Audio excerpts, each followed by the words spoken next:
सवेरे सवेरे कॉन्फ्रेंस के नाते फॉर्मेलिटीज़ के कारण हम लोग आपसे 1 to 1 इंटरेक्ट नहीं कर पाए थे, तो आप लोगों से परिचय भी होगा। क्योंकि आयुष्मान है क्या और इसका उद्देश्य क्या है। ये केवल ऐसा नहीं कि केवल कॉन्फ्रेंस हो गया तभी तक आपका नाता है। कैसे आयुष के जरिए आप स्वस्थ रख सकें, इसको लेकर के एक रेगुलर चलने वाला अभियान है।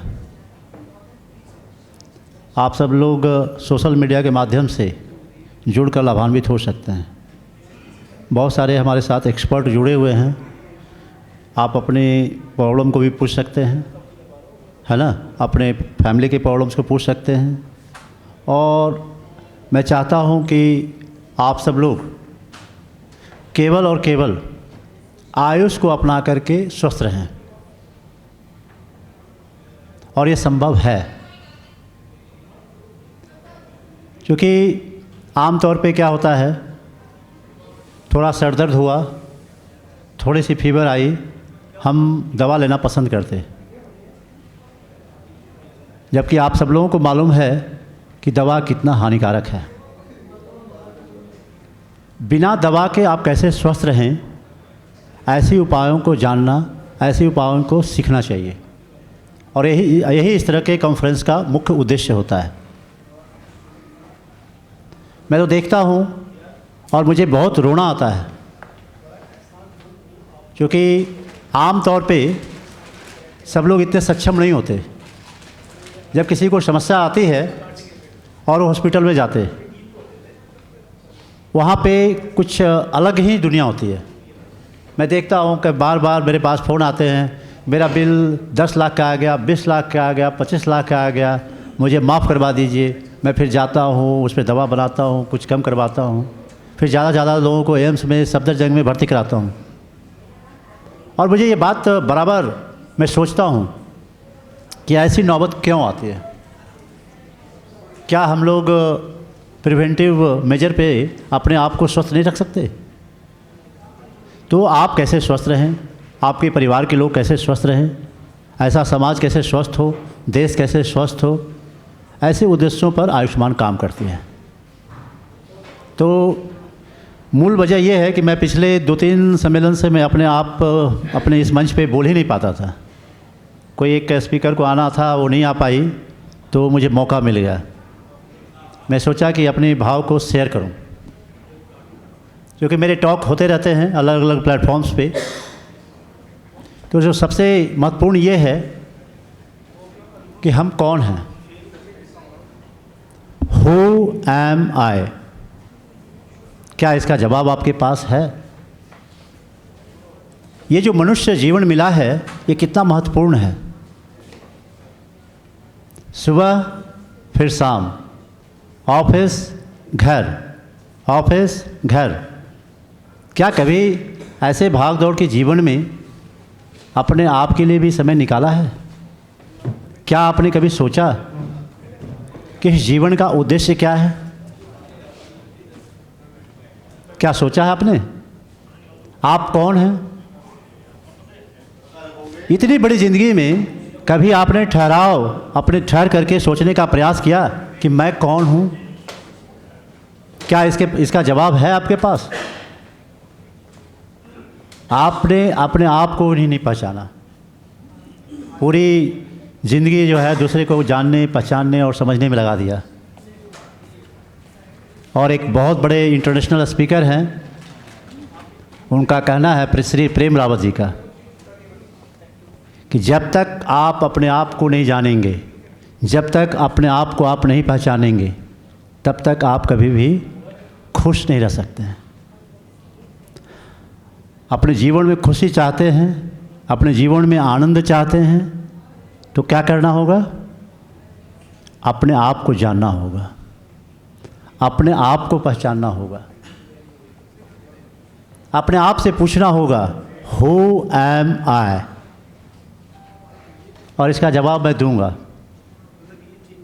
आप कौन हैं? आप अपने आप से पूछिए, मैं कौन हूं?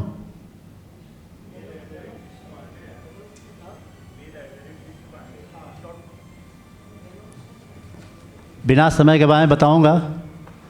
पार्टली मैनिफेस्टेड और पार्टली अनमैनिफेस्टेड सेल्फ। समझ में आ गई बात?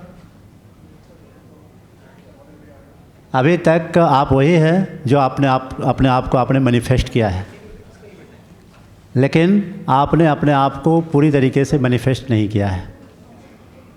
अभी भी बहुत सारी संभावनाएं हैं, है ना? तो अपने आप को मैनिफेस्ट करना। अब बात ये आती है कि अपने आप को हम मैनिफेस्ट कैसे करें।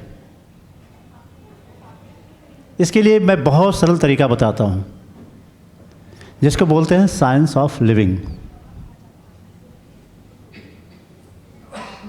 इसके कोई 7 चरण हैं जो बहुत ही सिंपल है, जिसको आप डेली लाइफ में फॉलो कर सकते हैं, जिसको अपना करके अपने आप को ज़्यादा आप आनंदित रख सकते हैं, खुश रख सकते हैं। श्री प्रेम रावत जी को मैं सुन रहा था, उन्होंने कहा कि तुम अपनी ज़िंदगी को स्वर्गमय बना सकते हो।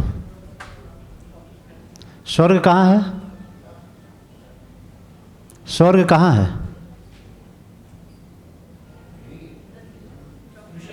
जी?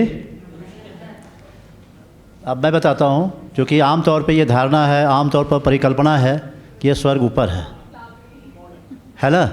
तो मैं श्री प्रेम रावत जी को सुन रहा था, उन्होंने कहा कि ऊपर तो है या नहीं, ना ही कोई लौट करके आपको बताया है ना? और ना ही आपने देखा है, लेकिन स्वर्ग यहाँ है, और स्वर्ग को जीना आपके हाथ में है। तब से मेरे जीवन में, मेरे जीवन जीने का अंदाज बदल गया कि क्यों नहीं हम अपने जीवन को स्वर्गमय बना सकते हैं। कैसे बनाएंगे? अगर दिन के 10 बजे तक आप अपने जीवन को अनुशासित कर लिए, सवेरे उठ करके मॉर्निंग वॉक, योगा, ध्यान, है ना, फिर आपका देखिए पूरे दिन, है ना, ऐसा लगता है कि खुशियों से भरा हुआ है ना? स्वर्ग का मतलब क्या है? जहाँ तनाव नहीं हो, जहाँ खुशी हो, प्रसन्नता हो, आनंद हो, है ना? ऐसे जीवन को बोलते हैं कि स्वर्गमय जीवन है, स्वर्गिक जीवन।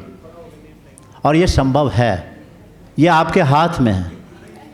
आज के बाद से जब इस सम्मेलन से घर लौट के जाएं, तो अपने परिवार के लोगों को भी बताइए, है ना, कि स्वर्गिक जीवन कैसे जिया जाए। पूरे जीवन जीने का अंदाज बदल जाता है। तो साइंस ऑफ लिविंग में जिसके 7 स्टेप्स हैं, है ना, आप लोग चाहें तो लिख सकते हैं, फिर इस पर मैं एलोबरेट करूँगा शॉर्ट में, क्योंकि अगर लंबा करूँ तो 2 दिन लग सकता है ना? Right breathing, right diet, right thinking, right sleeping, right posture,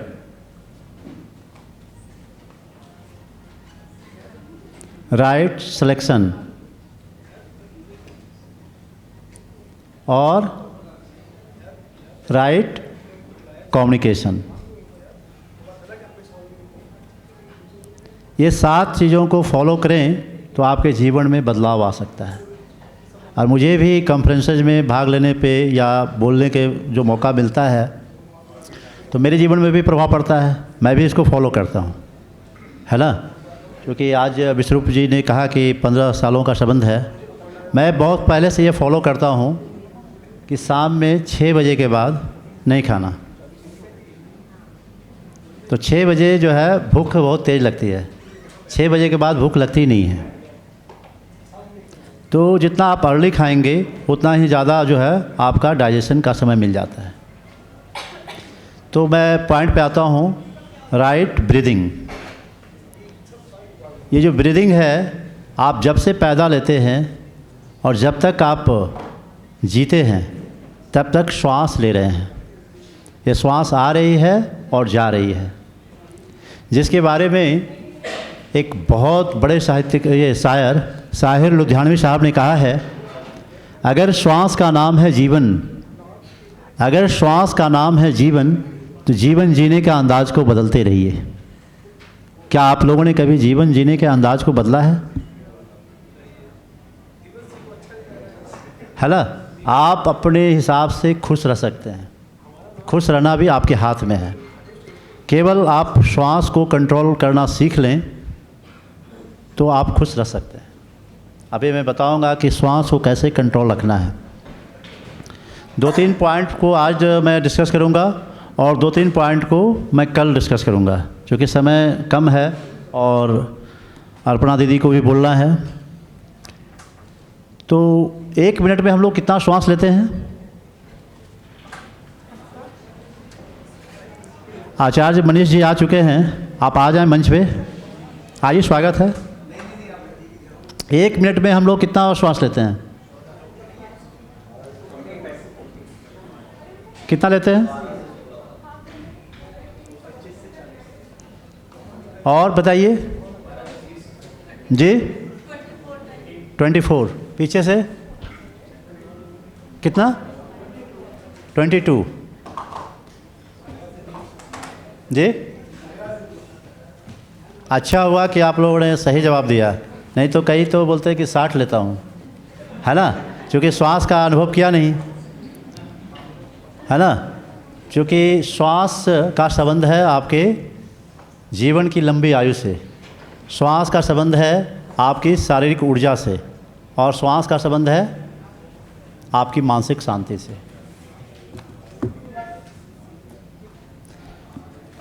जब आप सवेरे उठते हैं तो कैसा अनुभव करते हैं? एनर्जेटिक अनुभव करते हैं। और शाम में कैसा होता है? थकान का अनुभव करते हैं। क्यों क्यों ऐसा अनुभव होता है? हर दिन आप जो है सवेरे बहुत ऊर्जान्वित अनुभव करते, हर दिन शाम में आप जाते हैं तो थकान का अनुभव होता है, क्योंकि आपके शरीर में ऑक्सीजन की कमी हो जाती है, लैक्टिक एसिड का फॉर्मेशन हो जाता है ना। तो जब कहते हैं कि लंबी गहरी श्वास लीजिए, लंबी गहरी श्वास लेते हैं तो क्या होता है? क्या होता है? आपके लंग्स में ज़्यादा से ज़्यादा क्या होता है? ऑक्सीजन का इनटेक होता है। आपके जो लंग्स हैं इसमें कितने सेल्स होते हैं?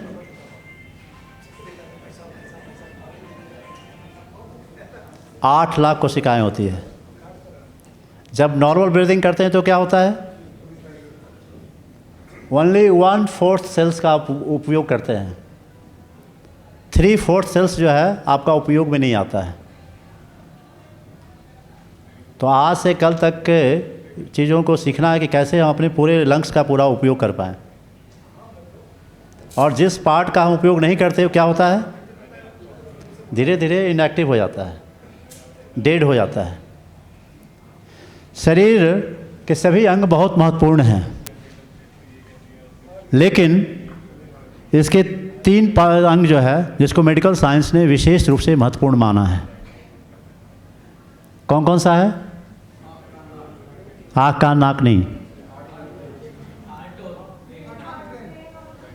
हार्ट, लंग्स और ब्रेन।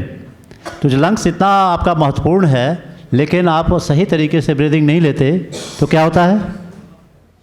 उसका प्रभाव आपके ब्रेन पर भी पड़ता है, आपके हार्ट पर भी पड़ता है ना, और पूरे शरीर के स्वास्थ्य पर पड़ता है। तो सही तरीके से श्वास कैसे लें? मैंने कहा था कि श्वास का संबंध है आपकी शारीरिक ऊर्जा से। ये तो सिद्ध हो गया है ना कि आप बढ़िया तरीके से श्वास लेंगे तो आप ज़्यादा ऊर्जान्वित रहेंगे। अब मैं सिद्ध करूंगा कि श्वास का संबंध है आपके मानसिक शांति से। आमतौर पे अभी आप बैठे हैं, मन शांत है, लेकिन कोई ऐसी घटना घट जाए, कोई ऐसी खबर मिल जाए, है ना, जैसे आप जा रहे हैं, स्टेशन जा रहे हैं या एयरपोर्ट जा रहे हैं और बीच रास्ते में ट्रैफिक है, तो आपके मन पर क्या असर पड़ता है? तनाव होने लगता है ना। और धीरे धीरे क्या होता है, आपकी श्वास तेज हो जाती है। कोई भी ऐसी सूचना, ऐसी घटना घटती है, कोई भी ऐसी जानकारी मिलती है जिससे आपका मन तनाव में आता है, तो क्या होता है, श्वास तेज हो जाता है। अगर श्वास को आप उस समय भी अपने मन को शांत रखना चाहते हैं, स्थिर रखना चाहते हैं, तो क्या करना होगा, इंटेंशनली, है ना, लंबी गहरी श्वास लेना चाहिए। आप लंबी गहरी श्वास लेते हैं तो तनाव से बचते हैं। तो श्वास का संबंध है आपकी शारीरिक ऊर्जा से, श्वास का संबंध है आपकी मानसिक शांति से। अब तीसरा मैं ये बताऊंगा कि श्वास का संबंध है आपके जीवन की लंबी आयु से। एक तो मैं बता दिया कि फेफड़े कमज़ोर होंगे तो पूरा शरीर कमज़ोर होगा। दूसरा, विभिन्न पशु पक्षियों को देखिए। हाथी का जीवन कितना होता है, हाथी का उम्र कितना होता है,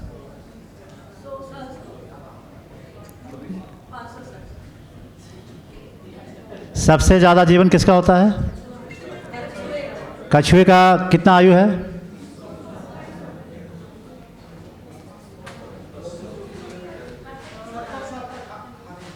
नहीं, गलत है। कछुए का आयु जो है 300 साल है ना। और कछुआ प्रति मिनट कितना श्वास लेता है, 1 से 2 बार। आप इस उदाहरण से बहुत बढ़िया तरीके से समझ में आ जाएगा। और हाथी प्रति मिनट कितना श्वास लेता है, 3 से 5 बार।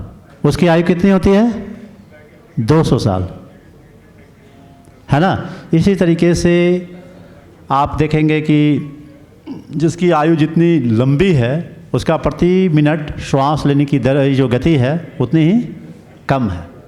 जैसे घोड़े का है, घोड़ा का आयु ज़्यादा होता है, कुत्ते का आयु कम होता है, तो प्रति मिनट श्वास ज़्यादा चलता है। मनुष्य की औसत आयु क्या है, 100 ईयर्स, है ना। और श्वास लेने की जो गति है क्या है, प्रति मिनट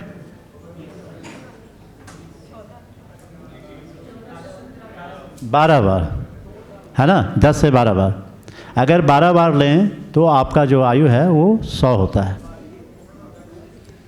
तो इन उदाहरणों से यह स्पष्ट हो गया कि हमारा श्वास का संबंध है हमारी शारीरिक ऊर्जा से, श्वास का संबंध है मन की शांति से, और श्वास का संबंध है जीवन की लंबी आयु से। तो श्वास कितना महत्वपूर्ण है, और इस श्वास के लिए आप क्या कर रहे हैं, जिसके बारे में कबीर साहब ने कहा है, बिना बजावत निस्दिन बाजे घंटा शंख नगाड़ी रे। ये चल रहा है ना। चाहे गरीब हो, अमीर हो, पढ़ा हो, अनपढ़ हो, सबको मिला है। कितना आम तरीके से सर्वसुलभ है, लेकिन इसका महत्व हम नहीं समझते। समझते कब है, जैसे अभी लाइट है तो इसका महत्व मुझे समझ में नहीं आता, और जब अंधेरा हो जाए तब समझ में आता है कि ये प्रकाश का क्या महत्व है। इसका भी मैं एक कहानी कल मैं आप लोगों को सुनाऊंगा। वो बहुत ही रोचक कहानी है, जिससे आपको बहुत कुछ सीखने समझने को मिलेगा। तो श्वास को हर दिन आप लंबी और गहरी श्वास बनाए रखने के लिए बहुत ही सरल प्रक्रिया है। उस क्रिया को आप लोगों को सीखना है, जिसको हमने दिया है उसका नाम नवजीवन क्रिया, है ना। अपने जीवन को नवजीवन में बदलना, उसके लिए आज आप सब लोग इस अभ्यास को जरूर करेंगे। बहुत सिंपल है लेकिन बहुत ही इफ़ेक्टिव है ना। जब आप बेड पे जाएं तो योग विज्ञान में जिसको बोलते हैं शव आसन, है ना, डेड बॉडी पोस्चर। शव आसन में जा कर के आप लंबी और गहरी श्वास लीजिए, है ना। तो पहले उल्टी गिनती शुरू करना है ना। श्वास लिए और छोड़े, इनहेल एक्सहेल, क्या हुआ 21, फिर इनहेल एक्सहेल 20। ऐसा बहुत आराम से, प्रेम से आप इसको कीजिए। जब ऐसा करते हैं तो धीरे धीरे धीरे धीरे आपका जो श्वास लेने की जो गति है ना, उसको बोलते हैं ना कि श्वास का प्रशिक्षण हो रहा है। आपकी श्वास लंबी होगी, गहरी होगी, मन आपका शांत होगा, शरीर ऊर्जान्वित होगा, फेफड़े में ज़्यादा से ज़्यादा ऑक्सीजन का इंटेक होगा, है ना। और जो हमने कहा कि हु एम आई, अपने जीवन को हमने कहा कि स्वर्गमय बनाना, स्वर्गिक बनाना है, तो धीरे धीरे धीरे धीरे आपके मेंटल कंडीशन में भी चेंज होगा, आपके सोच में भी बदलाव होगा। तो पहला हमने बता दिया राइट ब्रीदिंग, दूसरा है राइट डाइट। हालांकि इसके एक्सपर्ट हैं मनीष जी, आचार्य मनीष जी, जो इसके लिए शुद्धि क्लिनिक के माध्यम से काफ़ी बड़ा काम कर रहे हैं। वो भी कल के सेशन में बोलेंगे। अन्न का बहुत प्रभाव पड़ता है हमारे शरीर पर। कहते हैं जैसा खाए अन्न वैसा हो मन। हर हमेशा सात्विक भोजन करना चाहिए। हमारे शास्त्रों में सात्विक, तामसिक और राजसिक भोजन की चर्चा की गई है। तो सात्विक भोजन में क्या आता है? जितने भी फ्रूट्स हैं क्या है, वो सात्विक भोजन है। और राजसिक भोजन, मिर्च मसालेदार भोजन जो है, तले भुने भोजन, ये क्या है? राजसिक। और तामसिक भोजन, जितने भी बासी भोजन है या मांस मछली है ना, ये सारे भोजन जो है ये तामसिक भोजन है। तो अन्न का प्रभाव हमारे मन पर पड़ता है। मेडिकल साइंस के अनुसार भोजन को दो कैटेगरी में बांटा गया है, एसिडिक और अल्कली। अल्कली डाइट जो है हमारे शरीर के लिए ज़्यादा अच्छा है। एसिडिक क्या है? जितने भी भोजन को जो हम प्रोसेस करते हैं, आग में पकाते हैं, वो क्या है? अल्कली, ये एसिडिक डाइट है। और उसको छोड़ करके सारा भोजन क्या है? अल्कली डाइट है। इसलिए ज़्यादा से ज़्यादा आप भोजन में कच्चे भोजन का स्थान दीजिए। फ्रूट्स, स्प्राउट्स को नेचुरोपैथी में अमृत अन्न बोला गया है, अमृत के समान अन्न। तो कच्चे भोजन आप ज़्यादा आप ग्रहण कीजिए, और कोई थोड़ा सा भोजन जो है, आप जो पका हुआ भोजन है थोड़ा सा कीजिए, तो आपका सेहत अपने आप अच्छा हो जाएगा। डायबिटीज़ हो, ब्लड प्रेशर हो, अपने आप ठीक हो जाएगा। सब कुछ आपके तन पे, आपके मन पर भोजन का बहुत असर पड़ता है। और हम दैनिक जीवन में ठीक इसका उल्टा करते हैं। हम ज़्यादा से ज़्यादा अपने भोजन में क्या लेते हैं? पका हुआ भोजन ज़्यादा लेते हैं। तो अब है कि भोजन कितना करना चाहिए और भोजन कैसे करना चाहिए, ये उससे भी ज़्यादा महत्वपूर्ण है। भोजन जो है, कहते हैं ना कि बंगाल के लोग भी हैं यहाँ पे, आप हैं वहाँ पे, एक बहुत बढ़िया है आमी जल खाबो, है ना। वो जल को भी खाते हैं और भोजन को भी खाते हैं, है ना। तो मैं ये कहता हूँ कि जल को खाना चाहिए और भोजन को पीना चाहिए। अगर आप केवल इस बात को समझ लिए तो मैं ये समझूंगा कि 2 दिनों का कॉन्फ्रेंस जो है ये सफल हो गया, है ना। भोजन जब खाते हैं तो थोड़ा समय दीजिए। आप इतने व्यस्त हैं, आप इतने जल्दीबाजी में हैं कि ना ही भोजन का आनंद लेते हैं और ना ही भोजन को बढ़िया तरीके से आप खाते हैं। थोड़ा समय दीजिए, प्यार से, प्रेम से भोजन ग्रहण कीजिए, है ना। भोजन करते समय किसी से बात नहीं करना, टीवी नहीं देखना चाहिए। हो सकता है कि टीवी में कोई किसी का मर्डर कर दिया, आप उसको देख रहे हैं, तो भोजन करते समय जो भाव आता है वो जल्दी ही आपके चित्त को लगता है। तो किसी से बात नहीं करना चाहिए, बहुत प्यार से, बहुत प्रेम से भोजन ग्रहण कीजिए। और भोजन पचता कहाँ है? कहाँ पचता है? पेट में। राइट, भोजन को पचाना है मुंह में। मतलब आप इतना बार चबाइए उसको कि वो बिल्कुल, है ना, पानी बन जाए। क्योंकि जितना ज़्यादा आपका सलाइवा जो है आपके भोजन में लगता है, उतना ही वो भोजन जो है आपका जो बॉडी है उतना ज़्यादा एसिमिलेट करता है। कई लोगों को मैं देखता हूँ जूस पी रहे हैं और ग्लास लिया और पी लिया, ये बहुत ही गलत तरीका है। पानी भी पीते हैं तो घुट घुट कर पीना चाहिए। यह इंसान ही है जो ग्लास में जल्दी जल्दी पीता है पानी। आपने देखा है शेर को कैसा पानी पीता है? पक्षियों को देखा है आपने, है ना, जीभ से पीता है। तो एक तो पानी हम लोग गटागट करके पीते हैं, ये बहुत गलत है। आप सिप करके पीजिए, थोड़ा सा पानी लिए और गले से बड़ा प्रेम से नीचे की ओर ले जाइए। आप जूस जब पीते हैं तो जूस को जब आप एक सिप लेते हैं तो थोड़ी देर के लिए ही सही आप कुछ देर रुकिए, पूरे सलाइवा को आने दीजिए और तब फिर उसको अंदर ले जाइए। तो छोटी छोटी बातें हैं लेकिन बहुत महत्वपूर्ण है ना। क्योंकि आपका स्वास्थ्य जो जुड़ा हुआ है ये आपके भोजन से जुड़ा हुआ है, और भोजन अगर आप बढ़िया से करते हैं तो आपका स्वास्थ्य ऐसे ही अच्छा होगा। तो सिप सिप करके पानी पीजिए, भोजन को खूब चबाइए, है ना। शेर जैसा जानवर बिल्कुल जीभ से पानी पीता है, तो उसका क्या है कि उसका ताकत देखिए आप।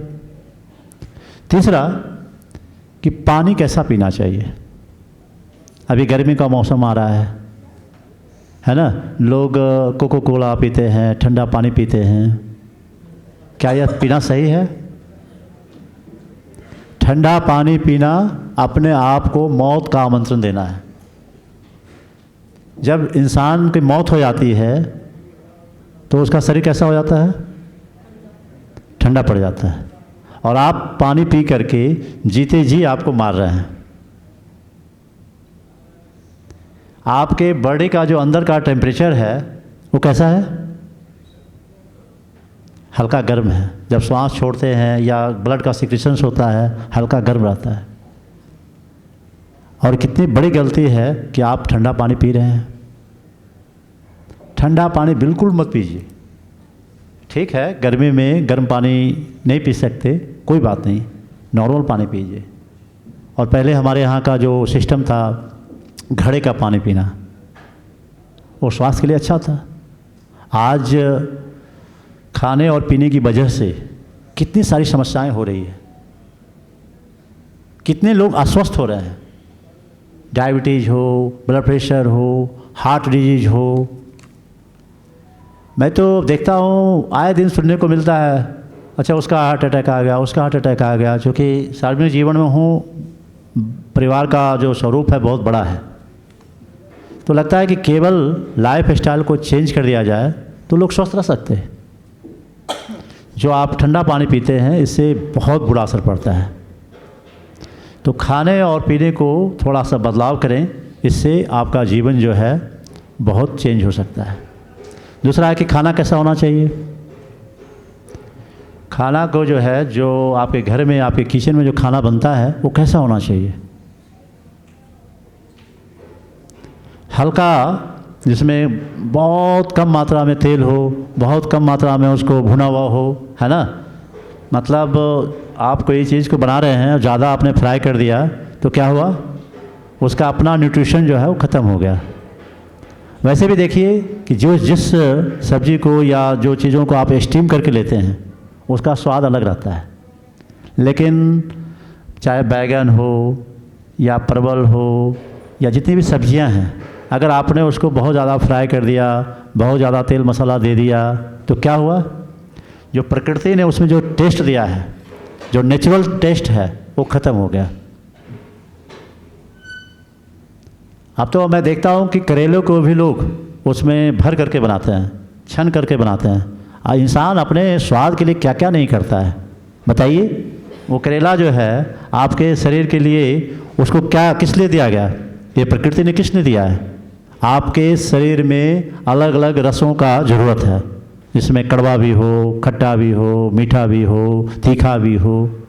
और आपने उसको अपने दिमाग लगा करके जो करेला जो आपके लिए औषधि था, उसको भी आपने तल दिया, छन दिया और उसको बड़ा प्रेम से ले रहे हैं।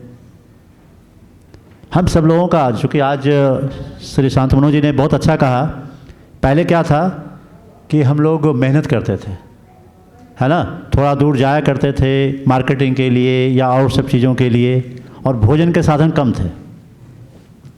आज तो मैं जाता हूँ तो कंफ्यूज हो जाता हूँ कि इतने सारे व्यंजन, क्या खाया जाए क्या ना खाया जाए। पहले तो बहुत कम होता था, तो खाने का साधन कम था और मेहनत का साधन ज़्यादा था। अब है कि मेहनत का साधन कम है, कहीं जाना हो तो तुरंत किक स्टार्ट किए और चले गए, और भोजन का साधन बहुत बढ़ गया है। तो हार्ट अटैक आना, डायबिटीज़ होना, है ना, ये हाइपरटेंशन होना, ये तो नॉर्मल बात है। क्यों नहीं होगा? आप तो पसीना बहाते नहीं हैं और ज़्यादा से ज़्यादा भोजन ले रहे हैं। ये प्रकृति के विरुद्ध है। ठीक है, इंसान को छूट है कि वो अपने मन का पसंद का भोजन कर सकता है, इसका ये मतलब नहीं है कि आप ज़्यादा से ज़्यादा भोजन करें। ज़्यादा से ज़्यादा हम सब लोग ओवरडोज ज़्यादा लेते हैं, है ना, ज़्यादा भोजन करते हैं। भोजन कम करना चाहिए। कितने ऐसे लोग हैं जो भर पेट भोजन करते हैं? हाथ खड़ा कीजिए। भर पेट भोजन करना ही गड़बड़ है। जब आपने कहा कि आज भर पेट खाना खाया है, इसका मतलब है कि आपने गड़बड़ किया है ना। आप आधा पेट भोजन कीजिए, आपका जितना भूख लगा है उससे आधा भोजन कीजिए। आधा पानी के लिए छोड़ दीजिए और आधा हवा के लिए छोड़ दीजिए, है ना। आकाश तत्व बोलते हैं, क्षिति जल गगन पावक समीरा, है ना, ये पंच तत्व का शरीर है। तो भोजन में आधा जो है पानी खाना भोजन कीजिए, आधा पानी के लिए और आधा हवा के लिए, तब जा कर के आप सही तरीके से भोजन कर रहे हैं। भर पेट भोजन करना बहुत गड़बड़ है। तो हमने राइट ब्रीदिंग, राइट डाइट पर चर्चा किया है। हाँ, बहुत अच्छा प्रश्न आपने किया है। आप डेली कितना भोजन, कितने रोटी खाते हैं?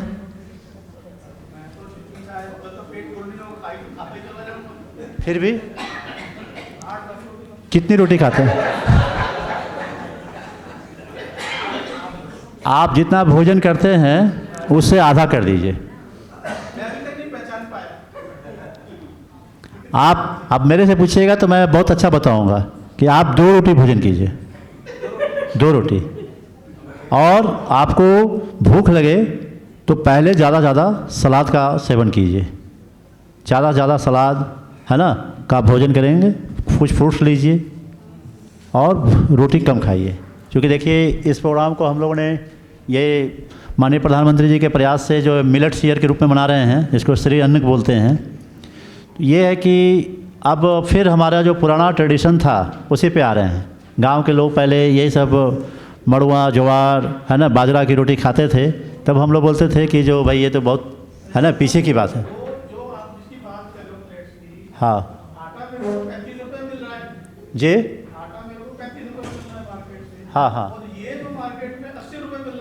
80 रुपये मिल रहा है तो खाना ज़्यादा अच्छा है बनिस्पत की ये जो 35 रुपये मिल रहा है। आप थोड़ा ही खाइए लेकिन अच्छा भोजन कीजिए। जब मिलेट्स को आप लेंगे तो आपका जो शरीर पे इसका बहुत अच्छा प्रभाव पड़ता है ना। हाँ,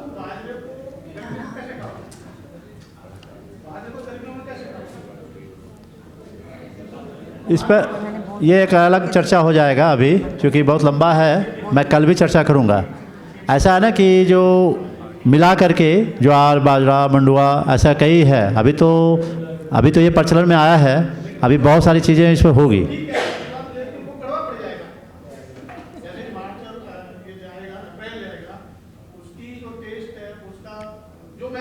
मिक्स करके खाना, मिक्स करके खाना। नहीं कड़वा होगा, बहुत अच्छा स्वाद लगता है।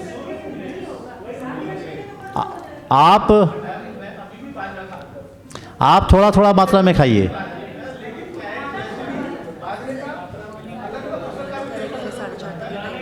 तो हो जाएगा, 5 बजे तक हो जाता है। 5 बजे बस 2 मिनट कर लो आपका सेकंड।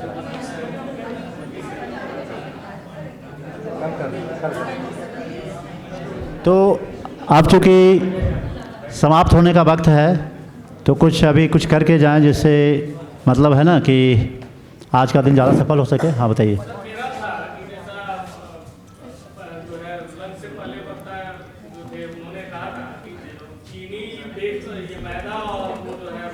नमक नहीं, नमक नहीं सर, वो रिफाइंड। हाँ हाँ। तो इसको क्यों नहीं आपके माध्यम से सरकार को कहा जाए कि भाई इन चीज़ों को यहाँ से इंपोर्ट कर दीजिए, और बाकी जो जरूरत की चीज़ें हैं, सरसों अगर नहीं है आपको बाहर से ले आइए, और चीनी के बदले गुड़ अगर नहीं है तो उसको कराइए। हम लोग को बाहर से आने कुछ नहीं, सब हमारे यहाँ है। मेरा कहना है कि अगर इसे से लोग बोल सकते हैं कि नहीं उपलब्धता नहीं हो पाएगी, तो सरकार इस पर ध्यान दे कि उसको कम कर दे। मार्केट में अगर इससे फैल रहा है तो खाने की भी व्यवस्था की जाए ना, कि भाई मैदा हम कम से कम प्रोडक्शन करेंगे, चलिए कम से कम बनाएंगे, अगर बनाएंगे तो हम उसको बेच देंगे। नहीं, बहुत अच्छा सलाह है। और मैं सवेरे से इंतजार कर रहा था। ऐसे लग रहा था कि वन साइडेड कम्युनिकेशन हो रहा है, इधर से भी उधर से भी, दोनों तरफ से कम्युनिकेशन हो, है ना, इन्वॉल्वमेंट बढ़े। बहुत अच्छा लगा। क्योंकि अब समापन है, तो कल भी हम लोगों को पूरे दिन है, चर्चा करेंगे, है ना। कल 10 बजे शुरू हो जाएगा समय पे। तो अभी जाते जाते चैंटिंग करेंगे, क्योंकि चैंटिंग का बहुत बड़ा प्रभाव पड़ता है ना। जिसको बोलते हैं मनात त्रायते इति मंत्र, मन को जो त्राण से छुटकारा दिला दे वही मंत्र है। तो ओंकार चैंटिंग, गायत्री मंत्र का चैंटिंग और महामृत्युंजय मंत्र का चैंटिंग, है ना, रोज करना चाहिए। स्वर्गिक जीवन जीना है तो कुछ करना पड़ेगा। कुछ पाने के लिए खोना नहीं पड़ना है, खोने के लिए क्या है, कुछ करना पड़ेगा। समय तो मिला ही है। चलिए सीधे बैठ जाइए, आँखों को बंद कीजिए, लंबी गहरी श्वास लीजिए, छोड़ते हुए ओंकार की ध्वनि।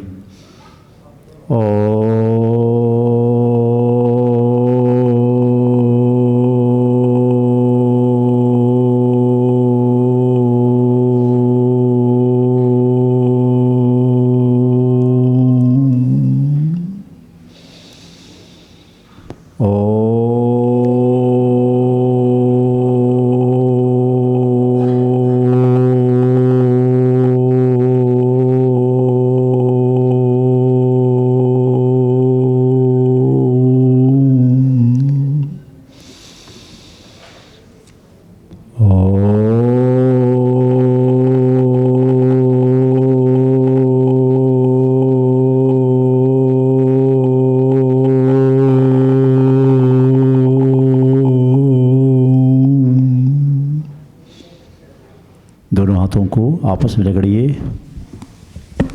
और चेहरे से लगाइए।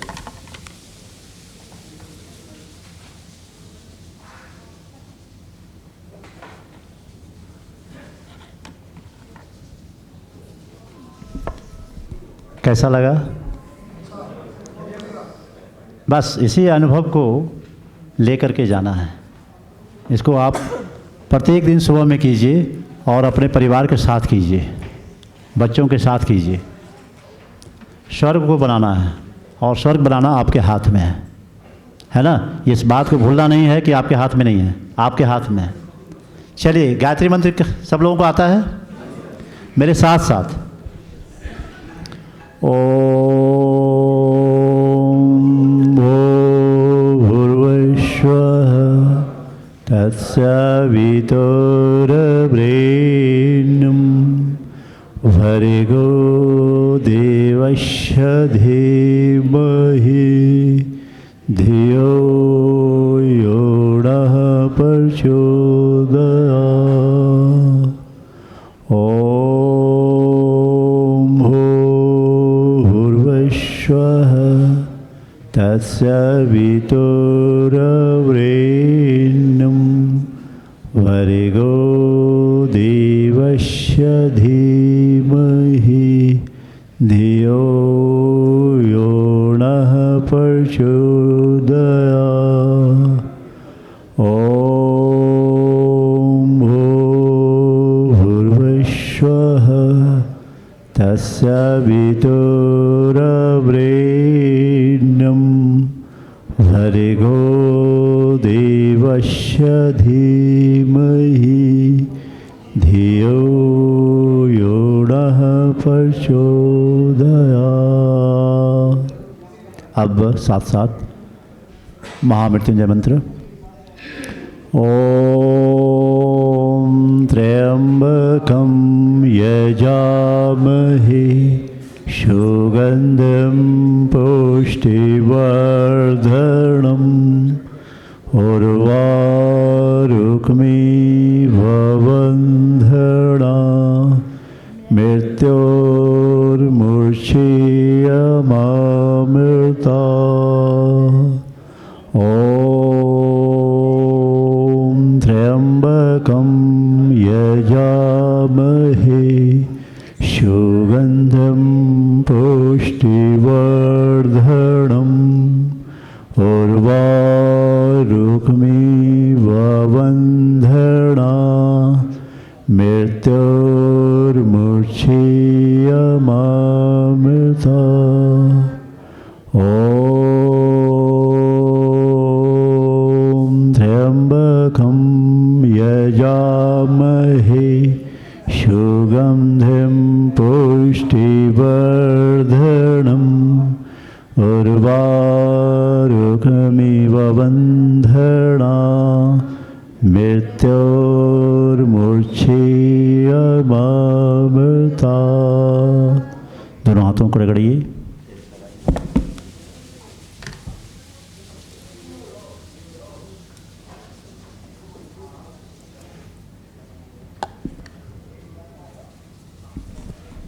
कैसा अनुभव हुआ? आनंद आया है? थोड़ा खड़ा हो जाइए, समापन हो रहा है।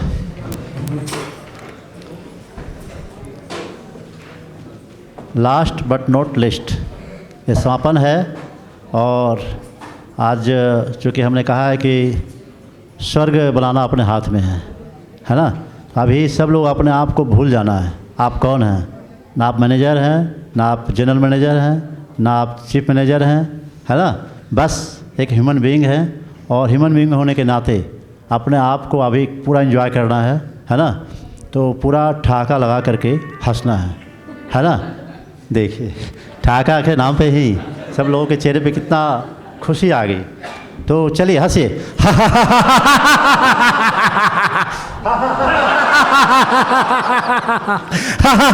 नहीं, बात नहीं बन रही है। नो नो नो, अगर हंसने से काम नहीं चलेगा तो मैं डांस करवाऊंगा, है ना? चलिए पूरा जोर से दोनों हाथों को उठा करके हंसना है, क्योंकि हम लोग हंसना भूल चुके हैं। चलिए।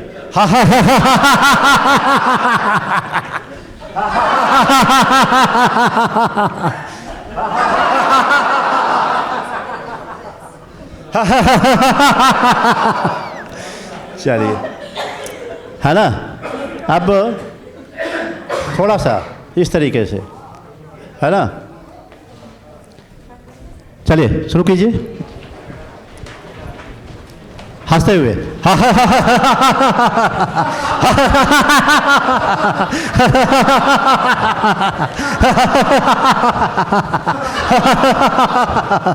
एंजॉय कीजिए, एंजॉय कीजिए, आज मौका मिला है। यह स्वर्ग है, स्वर्ग, स्वर्ग में ही होता है।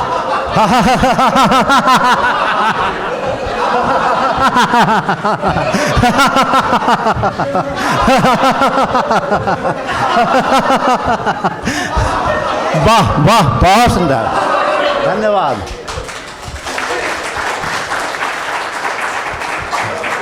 जो भी किया है इसके पीछे विज्ञान है। कई लोग पूछते हैं हंसने से क्या होता है। बनावटी हंसने से भी आपके ब्रेन जो है ना, मैं इस पर सिद्ध करूँगा कल, कि ब्रेन में वही जाता है जो आप नेचुरल हंसते हैं, मैसेज वही जाता है ना? और हंसता कौन है? जो खुश होता है ना? तो इसका मतलब क्या हुआ कि खुश रहने से क्या होता है, हंसने से क्या होता है? खुशी आती है। हंसता वही है जो खुश होता है, और हंसने से क्या आएगी? खुशियाँ आएगी। और इंसान तो इंसान है, ये जो मोर होता है या जितने भी जानवर हैं, पशु पक्षी हैं, सब जब खुश होते हैं तो हंसते हैं, नाचते हैं, है ना। तो हर दिन खुश, हर दिन आप अपने जीवन में थोड़ा डांस कीजिए, हर दिन थोड़ा अपने जीवन में हंसिए, क्योंकि हंसने से क्या होगा? खुशियाँ आएगी, आप खुशियों को अट्रैक्ट करेंगे। डांस करने से क्या होगा? आप कभी ओल्ड नहीं होंगे। थोड़ा थोड़ा डांस कीजिए, हर दिन कीजिए, है ना। चलिए, आपका जीवन खुशियों से भरा हो, आनंदमय हो। फिर कल हम सब लोग 10 बजे मिलते हैं। Thank you so much, thank you so much everyone. वैसे हमारी शुरुआत बहुत अच्छी हुई है, डिवोशनल सॉन्ग के साथ शुरुआत, एंड देन समापन विद दिस डांस। मुझे लग रहा था कि सर अभी सबको डांस भी कराने वाले हैं यहाँ पर, but thank you so much for coming here today. Will meet you tomorrow sharp at 10। Thank you. बताए तो स्ट्रेस की बात बताऊँ, कल थोड़ा सा मेरा मन था, मैं